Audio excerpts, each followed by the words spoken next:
Hello guys, this is Prashant Tiwari. Welcome you all to my channel. In the last video we had discussed the precipitation, and in this video we are going to discuss agglutination reactions. So starting with the definition. So definition says when a particle or a insoluble antigen, particulate or insoluble antigen is mixed with a antibody in the presence of electrolyte at the suitable temperature pH, the particles clumped or get agglutinates. What it actually means? Look, in precipitation we have discussed that both antigen and antibody were soluble, so they react to form a lattice. But in this, since the antigen is insoluble, so when they react with a soluble antibody, they used to clump, because since they are insoluble means they are big and they are not soluble in the solution, so they used to clump. For example, RBC, latex bead, or some bacterial antigen. Since they are big, so they can form a clump, and that clump can be easily visible. So this is the basis of agglutination, because since antibodies are bivalent, they can cross-link with a particulate antigen. So they have two sides to bind. So one side will bind with one RBC. If you take example of RBC, so one side of a antibody will bind with one RBC, and second side will bind with the second RBC. And the same way, the process starts, and the whole chain of binding, form that clumps RBC, and many RBCs are clumped to form this process called agglutination. Now, look, now if different antibodies have different ability, since like IgM are pentavalents, so they can bind with more RBC and clump more than as compared to IgG, since it is bivalent only. So the different antibodies have different ability to show the process of agglutination. Now we talk about what is basic difference between the lattice formation in precipitation and antigen clumping in the agglutination. What is difference? You can see over here that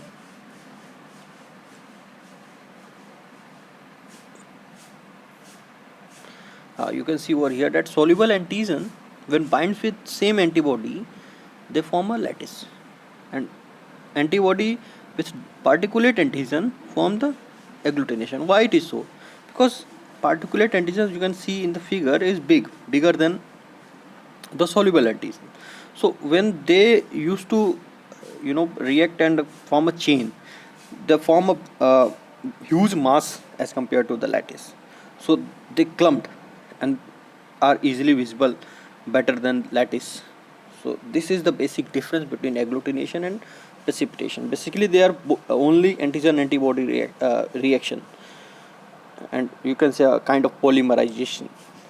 So but since particulate antigen or insoluble antigen are bigger, so the process is quite different than precipitation. So what are advantages?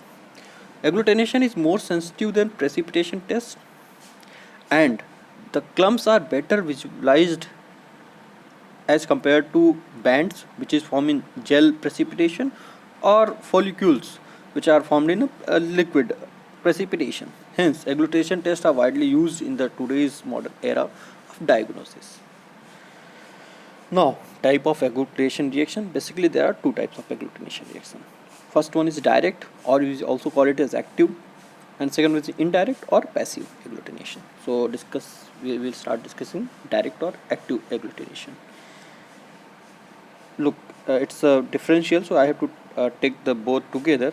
In direct, the antigens are found naturally on the particle, like RBC. So they are RBC naturally have blood antigens for blood group A, B.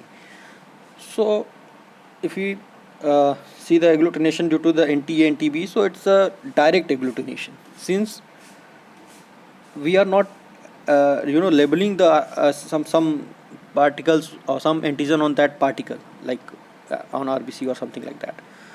So if we do that, that's passive. Now we are discussing the active one, in this, which means the particle have naturally antigen. The particle means RBC or any bacterial. So now it आगे बढ़ते हैं. In active agglutination or direct agglutination, particulate antigen with specific antibody occur. Direct bacterial agglutination used whole pathogen as a source of antigen. So for if you take a bacterial antigen, the whole bacteria is not are used as a source of antigen. It measures the antibody level produced by the host infected with the pathogen. So now the examples of active or direct agglutination, that's first one is slide agglutination. Basically it means which we do on slide. It is usually performed to confirm the identification and serotyping of the bacterial colonies grown in a culture. It is also method used for blood grouping and cross matching. So what we call it blood profiling, blood testing. So it's all done in the slide agglutination. Now the tube agglutination, it's very important. Tube agglutination is quantitative test. In slide we don't bother about what quantity of antigen is present in the solution. We just say that it's present or not. But in tube agglutination, which is a part of direct agglutination, we used to estimate the quantity of the antigen or antibody present in the serum. So in this, what we do, we form antibody titer. Now what is antibody titer? It's just horizontal dilution, as you can see in the figure. A test tube 1 with some serum, and we dilute it with same volume with other diluting fluid. Now we transfer 1 ml of this into the second. Now it's diluted by 1/4. Then we transfer 1 ml of this into third one. Now it's diluted by 1/8. So accordingly, in the same way, we dilute the whole sample. Now till we don't get the agglutination. Agglutination will be get earlier also, but at the what maximum dilution we can do, then also we are getting the agglutination is our antibody titer. So antibody titer can be estimated as the highest dilution of the serum which produce viable agglutination. So this is done under tube agglutination. Tube agglutination is routinely used for the serological diagnosis of various diseases such as Vidal test of typhoid, which is very important, and active brucellosis in case of veterinary aspect. So in Vidal test, if you can see the test results, they use the same way of dilution, and they give result in the same way for different O antigen, H antigen. That's the different case. Indirect or passive agglutination. Since now I have already discussed, since agglutination is much more sensitive technique than precipitation, it's sometimes useful to convert precipitation reaction to an agglutinating one. Why? Because agglutination is more better than precipitation. So what is done? This is why we chemically link the soluble antigen to an inert particle such as RBC, bacteria, or lactic bead. So in passive, what we do that the antigen which are soluble, before it will give precipitation reaction, but now we bind chemically that antigen with the particle like RBC, bacteria, or latex bead. So we convert the precipitation reaction into a passive agglutination one. RBCs are among the best particle for this purpose, and the tests that employed coated erythrocytes are passive hemagglutination. We will discussing what is hemagglutination or passive hemagglutination later on, but you just now, since it is coated by us for converting a precipitation reaction into agglutination, so it's a passive one. term is there, that is coagglutination. Agglutination with no, but it's a coagglutination test. You just have to remember that in this is an example of passive agglutination test where Staphylococcus aureus act as a carrier molecule. Like earlier we had told that there are any RBC or bacteria can be there. So if specifically we talk about Staphylococcus aureus, then this kind of tests are known as coagglutination test. Now, what is reverse passive agglutination test?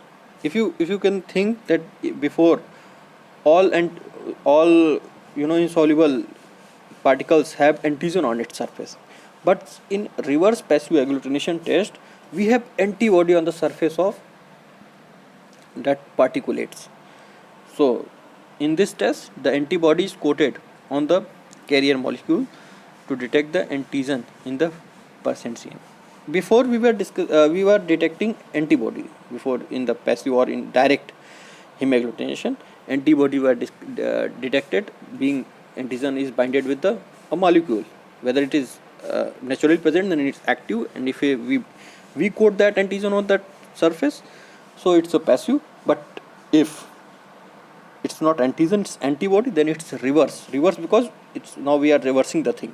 So reverse passive agglutination. Passive is why, because we are attaching that antibody to that thing. Okay.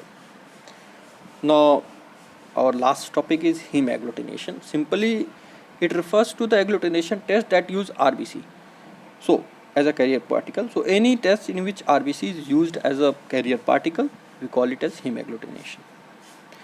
Other basically we use RBC of sheep, human also we use sometimes, so are commonly used for this test. When RBC is coated with detect antibodies in the serum. Now if we are coating the any antigen to detect any antibody on RBC, so it's part of passive or indirect, so we call it indirect hemagglutination, IHA test. Hemagglutination use erythrocyte as a biological carrier of the bacterial antigen and purified polysaccharides or protein for determining the presence of corresponding antibody in the semen. When antibodies are attached to the RBC, so if you can see we are attaching antibody, so what we are doing, it's reverse, we are attaching antibody, so the process we will call it a reverse passive hemagglutination. So these are very famous thing, RPHA. And third and very important is the viral hemagglutination. Many viruses are present in our environment that cause hemagglutination of by themselves. So many viruses include influenza, mumps, measles have the ability to agglutinate RBC without antigen antibody reaction, because since they can clump the RBC with their surface receptors, they can clump the RBC, so they show the process of agglutination. This process is called viral hemagglutination. So a very important point, the hemagglutination can be inhibited, so many times we have to inhibit this. So antibody of specifically directed antigen the virus. So if we have some antibody add to the system which can bind with that virus, so that virus we enable that virus to do the clumping with RBC, so no agglutination occurs. This phenomenon is called as hemagglutination inhibition. It have a very important role in viral diagnostic test and all. It's a figure showing the RBC. No, we will see a dot, no reaction. Okay, virus with that, this you can see the how virus can clump the RBC and showing the hemagglutination. And if you add RBC RBC with a virus and the antibody of against that virus, some antigen which is on viral surface, so you can see it bind with the that virus and the RBCs can't be get agglutinated, and this is known as hemagglutination inhibition. So guys, this was a small lecture on the it's total agglutination. Now in the next video we are going to discuss complement fixation. Hope you liked it. Thank you.